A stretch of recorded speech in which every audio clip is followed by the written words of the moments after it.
This morning, the first installment in our series From Fear to Freedom, Human Trafficking in Alabama. Human trafficking is selling people for unpaid sex or labor. It's considered to be a $150 billion business worldwide. That's more than General Motors made last year. This heat map shows that 40% of all trafficking cases in the United States happen right here in the Southeast. There's a small but mighty group of dedicated professionals in Alabama focused on fighting what they call an epidemic. A lot of times I would have to choose between eating and sleeping. He took my phone, he took my license. I just remember him taking me out into the parking lot and saying, this is what your life is.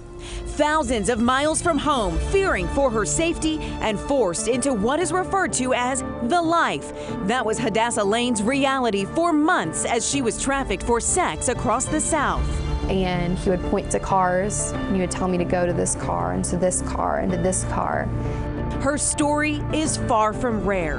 The Global Slavery Index estimates there are more than 6,000 victims of sex and labor trafficking each day in Alabama. I just thought that this is what I was going to have to do to survive. Experts say it's happening in plain sight in nearly every community in the metro area. They tell me part of what makes Birmingham a hotbed is its proximity to two of the nation's busiest sex trafficking superhighways, Interstate 65 and Interstate 20. The 140-mile stretch between Birmingham and Atlanta is the most highly trafficked stretch of interstate in the entire country.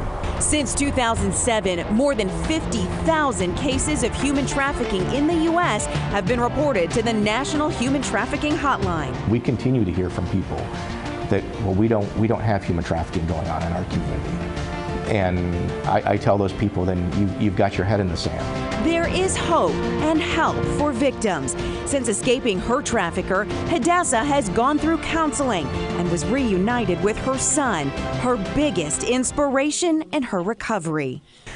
And being able to see him was probably the most heartwarming thing that made me say, keep pushing and don't give up, because it's possible. Experts say trafficking can happen anywhere and to anyone. And today at noon, some of the fiercest victims advocates in our community share how this can happen and the stories of survival they've encountered right here in central Alabama. And Art, over the last 3 months as we've been working on this, it was really born out of a misconception of what trafficking is. I think a lot of people picture the movie Taken and what's called the white van theory, that the children are snatched up, but it's more of a slow grooming process, which is just as scary. And so we'll get into that throughout the day today. Well, first let me say, I know you've been working the last 3 months. I've watched you in the newscast, in the newsroom on weekends and coming in, putting in the work.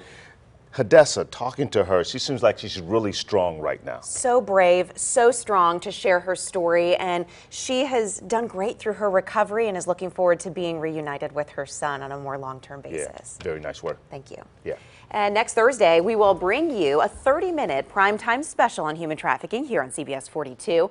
We'll share stories on what's being done in the community, talk with a Birmingham counselor who was invited by President Trump to a national summit on human trafficking. And we'll also hear about a new program at Children's of Alabama designed to help child victims of sex trafficking. That's next Thursday, February 27th at 6:30 p.m. right here on CBS 42.